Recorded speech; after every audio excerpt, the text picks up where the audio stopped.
World news के sponsor हैं स्वागत, अदरक, लहसुन और मसाले 100% प्योर एंड हाइजीनिक। अस्सलाम वालेकुम, आदाब। मैं हूं खलील फरहाद और आप देख रहे हैं इंटरनेशनल और नेशनल खबरों पर मुश्तमिल बुलेटिन वर्ल्ड न्यूज़। शुरुआत में देखते हैं हेडलाइंस। अमेरिका ने सनसनीखेज इंकशाफ करते हुए दौड़ाई तशवीश की लहर। कहा, अफगान फोर्सेस को दिए गए जदीद और तबाहकुन हथियारों का जखीरा तालिबान के हाथ लग गया।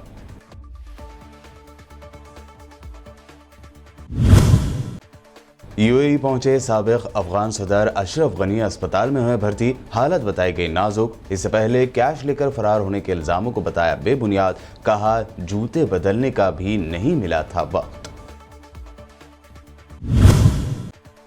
सऊदी अरब की पब्लिक ट्रांसपोर्ट अथॉरिटी ने जारी किए नए रूल्स। गंदे और बदबूदार कपड़ों के साथ सफर करने पर लगाई पाबंदी। नामुनासिब कपड़े, तकलीफदार रवैये और अल्फाज इस्तेमाल करने से भी किया गया सख्ती से मना। तालिबान के साथ क्या मोदी सरकार करेगी बातचीत या डील? इस सवाल पर फॉरेन मिनिस्टर एस जयशंकर ने दिया जवाब। कहा, अभी तो ये शुरुआती दिन है। फिलहाल भारतीयों की अफगानिस्तान से बहिफाजत वापसी है अव्वलीन तरजीह। अब शायर मुनव्वर राना ने तालिबान को लेकर कहा, हिंदुस्तान को उनसे डरने की नहीं है ज़रूरत। जितना वहशीपन वहाँ है उससे ज़्यादा वहशीपन भारत में है। पहले था रामराज और अब है कामराज। और कलकत्ता हाई कोर्ट ने ममता हुकूमत को दिया झटका। इलेक्शन के बाद वायलेंस का केस सीबीआई को सौंपा। एसआईटी भी बनाई जाएगी। अपने रिमार्क में कहा, ममता हुकूमत कर रही थी नजरअंदाज। और पेश खबरों की तफसील। तालिबान के अफगानिस्तान पर कब्जे की खबर के बाद अमेरिका ने फिर एक मरतबा सनसनीखेज इंकशाफ करते हुए यूरोपियन कंट्रीज को तशवीश में मुब्तला कर दिया है। दरअसल अमेरिका ने खुलासा किया है कि अफगान फौज को दिए जाने वाले उसके हथियार तालिबान के कब्जे में चले गए हैं। अफगानिस्तान पर तालिबान के कब्जे के बाद अमेरिका ने तस्लीम किया है कि तालिबान ने उनके हथियार और दीगर मॉडर्न इक्विपमेंट के एक बड़े ज़ख़ीरे पर कब्जा कर लिया। अफगानिस्तान से आने वाली तस्वीर और वीडियो में तालिबान को हथियारों और गाड़ियों के साथ देखा जा सकता है जो अमेरिकी फौजियों के ज़ेरे इस्तेमाल रहा या उन्होंने अफगान सिक्योरिटी फोर्सेस को दिया था।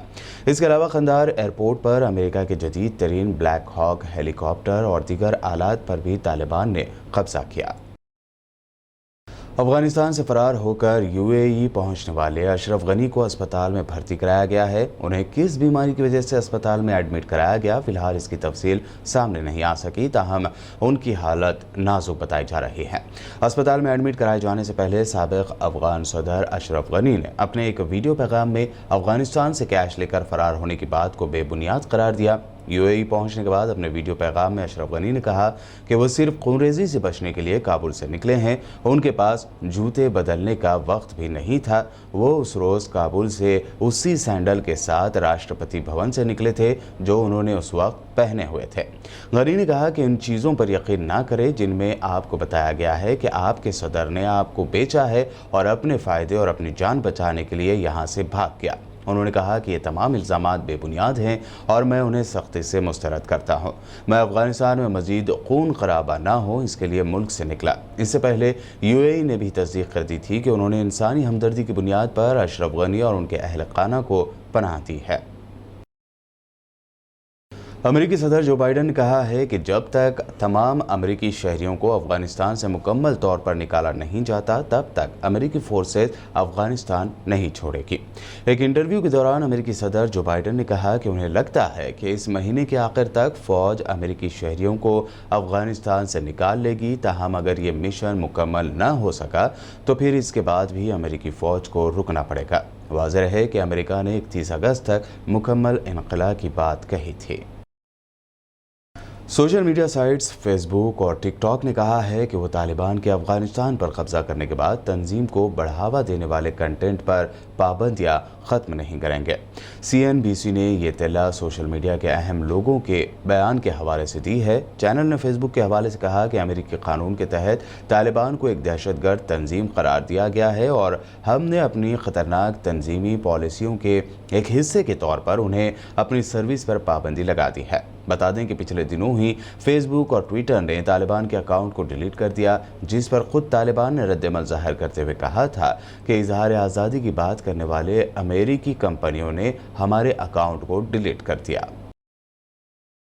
इसराइल ने छोटी सी गलती की तो उसे मिसाइलों की बारिश का सामना करना पड़ेगा। ये बात ईरान के सीनियर रुकन पार्लियामेंट मोइनुद्दीन सईदी ने कही। चाबहार से ताल्लुक़ रखने वाले एमपी सईदी का कहना था कि यहूदियों को अच्छी तरह मालूम है कि इस्लामी जमहूरिया ईरान उनकी छोटी सी गलती का दर्दनाक जवाब देगा और स्मार्ट मिसाइलों की बड़ी खेपें इस दिन का इंतज़ार कर रही है। मोइनुद्दीन सईदी ने ईरान के खिलाफ इसराइल की धमकियों और फौजी हमले के दावों की जानिब इशारा करते हुए कहा कि सियोनियों को अच्छी तरह मालूम है कि ईरान का जवाब उनके लिए तबाहकुन साबित होगा। उन्होंने कहा कि जो हुकूमत मुतादिद बार हिजबुल्लाह के हाथों शिकस्त खा चुकी हो वो ईरान जैसे ताकतवर मुल्क का मुकाबला नहीं कर सकती। तुर्क सदर रजब तैयब एर्दोगान से मुत्तहिदा अरब अमारात के नेशनल सिक्योरिटी के मुशीर शेख तहनून बिन जायद अल नहान की सरबराही में एक डेलीगेट ने मुलाकात की। अमारात की सरकारी न्यूज़ एजेंसी वाम के मुताबिक मुलाकात के दौरान तुर्की और यूएई के दरमियान ताल्लुकात ख़ास तौर पर इकनॉमिकल और बिजनेस में ताल्लुकात को मजबूत करने, ट्रांसपोर्ट, हेल्थ एंड एनर्जी के सेक्टर में इन्वेस्टमेंट के मौक़े बढ़ाने पर तबादला ख्याल किया गया।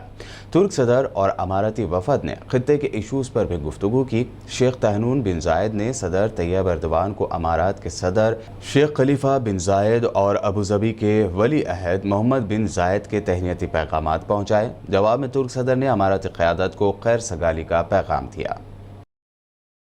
सऊदी अरब की पब्लिक ट्रांसपोर्ट अथॉरिटी ने नए रूल्स और गाइडलाइंस जारी किए हैं। इन रूल्स के मुताबिक मुसाफिरों को ट्रांसपोर्ट गाड़ियों में गंदे बदबूदार कपड़ों के साथ न सिर्फ सफ़र करने बल्कि स्टेशन में दाखिल होने से भी मना किया गया है। इसके अलावा नामुनासिब और अखलाकियात के मुनाफी कपड़े, रवैये, दूसरों को हरासमेंट करने वाले और तकलीफ देने वाले अल्फाज और रवैये से भी सख्ती से मना किया गया है।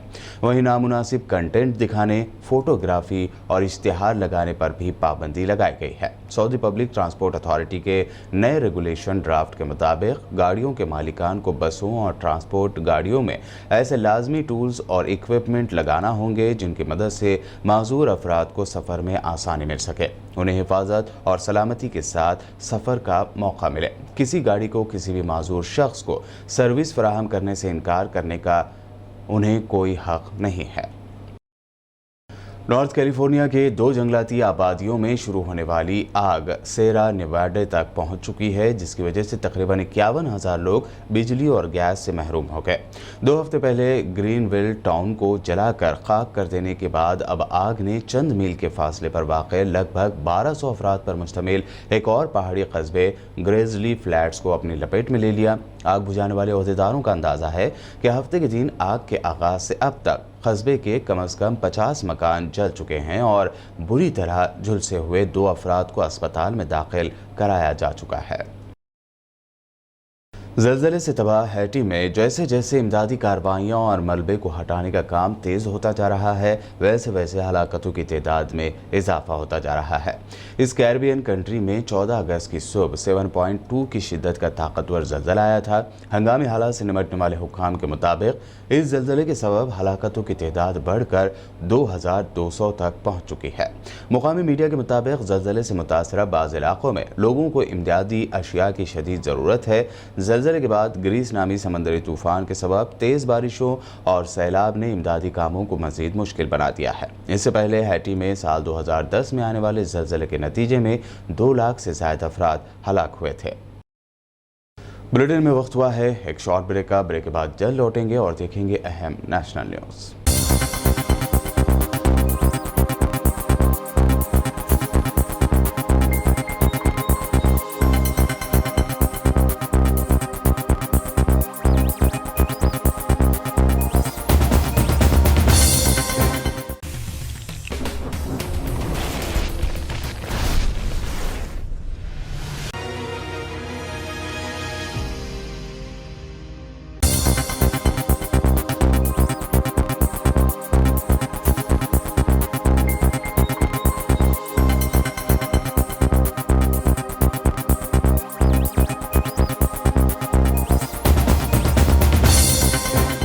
ब्रेक के बाद बढ़ते हैं मज़ीद अहम खबरों की जानिब। अफगानिस्तान में होने वाले वाक़यात पर भारत नज़दीकी से नज़र जमाए हुए है।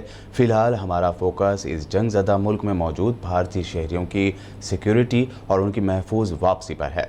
ये कहना है फ़ॉरेन मिनिस्टर एस जयशंकर का, जो अमेरिकी शहर न्यूयॉर्क में थे। फ़ॉरेन मिनिस्टर से पूछा गया था कि तालिबान क़यादत को भारत किस तरह देखता है और कैसे डील करेगा।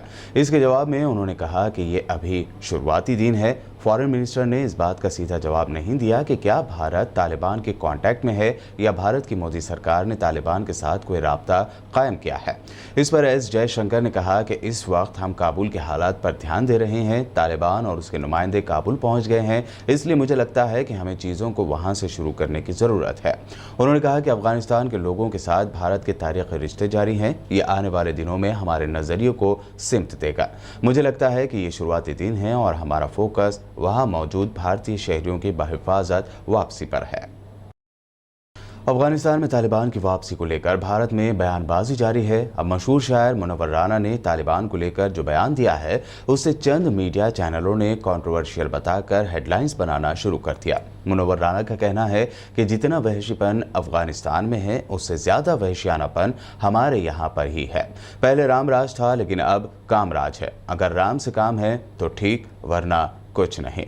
मुनव्वर राना ने कहा कि हिंदुस्तान को तालिबान से डरने की ज़रूरत नहीं है, क्योंकि अफगानिस्तान से जो हज़ारों बरस का साथ है, उसने कभी हिंदुस्तान को नुकसान नहीं पहुंचाया। जब तालिबान के बानी मुल्ला उमर की हुकूमत थी, तब भी उसने किसी हिंदुस्तानी को नुकसान नहीं पहुंचाया, क्योंकि उसके बाप दादा हिंदुस्तान से ही कमा कर ले गए थे। मुनव्वर राना ने मजीद कहा कि जितनी AK-47 उनके पास नहीं होंगी, यानी तालिबान के पास नहीं होंगी, उतनी तो हिंदुस्तान में माफियाओं के पास है। तालिबानी तो हथियार छीन कर और मांग कर लाते हैं, लेकिन हमारे यहाँ माफिया तो खरीदते हैं। कलकत्ता हाईकोर्ट ने कहा है कि वेस्ट बंगाल में अप्रैल महीने में हुए असेंबली इलेक्शन के बाद हुए वायलेंस का केस CBI को सौंपा जाएगा। इस केस में SIT भी बनाई जाएगी। कोलकाता के पुलिस कमिश्नर सोमेन मित्रा और दिगर को SIT का मेंबर बनाया गया है। कलकत्ता हाईकोर्ट के इस फैसले को रियासत की ममता बनर्जी हुकूमत के लिए बड़ा झटका माना जा रहा है। इससे पहले हाईकोर्ट ने जुलाई में कहा था कि इलेक्शन के बाद वायलेंस से रियासती हुकूमत मुकर रही है। हाईकोर्ट ने वेस्ट बंगाल में इलेक्शन के बाद हुए वायलेंस को कर यह हुक्म जारी किया। अदालत ने इलेक्शन के बाद वायलेंस को माना है। अदालत ने पाया कि ममता बनर्जी की हुकूमत गलती पर है और मुकर रही है। जब लोग मर रहे थे, कई लोगों की प्रॉपर्टीज को नुकसान पहुंचाया गया और लोगों को दूसरी रियासतों को जाना पड़ा। रविंद्रनाथ टैगोर पर बीजेपी के लीडर ने ऐसा मुतनाज़ बयान दिया है कि फिर बीजेपी की फजीहत हो गई है। सेंट्रल मिनिस्टर सुभाष सरकार ने मुतनाज़ रिमार्क को उस वक्त दिया जब वो रविंद्रनाथ टैगोर की जानिब से कायम की गई विश्व भारती यूनिवर्सिटी पहुंचे। सुभाष सरकार ने कहा कि नोबेल अवार्ड जीतने वाले टैगोर की मां ने उनके साथ भेदभाव किया, क्योंकि टैगोर का रंग गोरा नहीं था। परिवार के बाकी लोगों के मुकाबले में उनके रंग पर लाल रंग का असर ज्यादा था। मिनिस्टर ने दावा किया कि टैगोर की मां और कुछ दीगर रिश्तेदार उन्हें अपनी गोद में नहीं उठाते थे, क्योंकि वो सांवले थे। न्यूज़ एजेंसी PTI को उन्होंने बताया कि दो तरह के गोरे रंगत के लोग होते हैं, एक जो येलो कलर के साथ बहुत गोरे होते हैं, दूसरे वो जो गोरे होते हैं लेकिन रेड स्किन के ज्यादा असर के साथ। टैगोर दूसरी कैटेगरी में थे।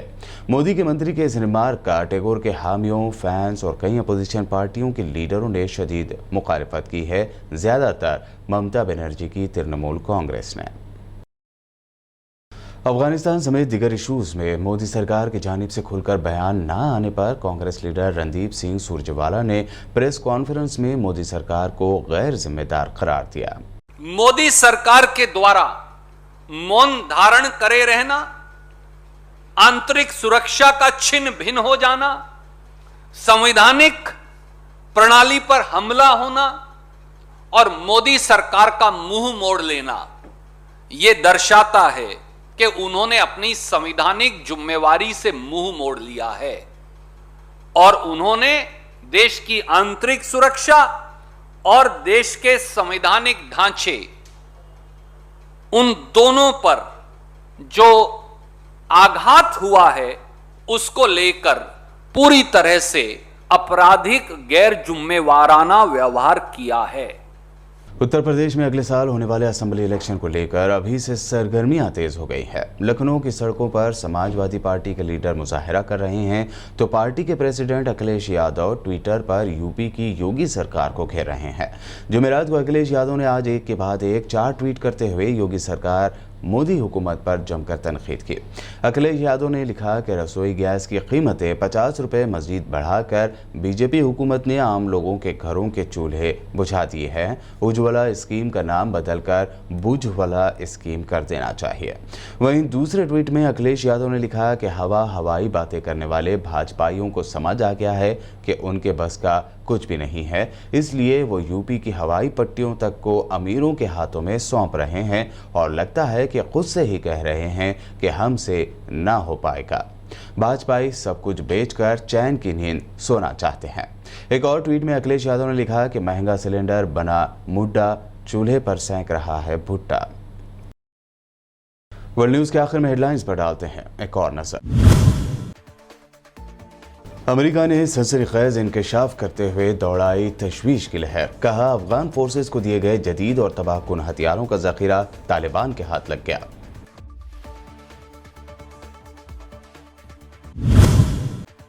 यूएई पहुंचे साबिक अफगान सदर अशरफ गनी अस्पताल में हुए भर्ती, हालत बताई गई नाजुक। इससे पहले कैश लेकर फरार होने के इल्जामों को बताया बेबुनियाद। कहा जूते बदलने का भी नहीं मिला था वक्त। सऊदी अरब की पब्लिक ट्रांसपोर्ट अथॉरिटी ने जारी किए नए रूल्स। गंदे और बदबूदार कपड़ों के साथ सफर करने पर लगाई पाबंदी। नामुनासिब कपड़े, तकलीफदार रवैये और अल्फाज इस्तेमाल करने से भी किया गया सख्ती से मना।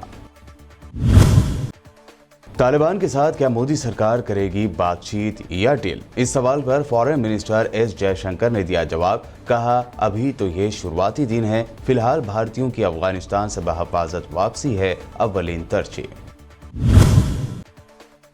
अब शायर मुनव्वर राना ने तालिबान को लेकर कहा हिंदुस्तान को उनसे डरने की नहीं है जरूरत। जितना वहशीपन वहां है उससे ज्यादा वहशीपन भारत में है। पहले था रामराज और अब है कामराज।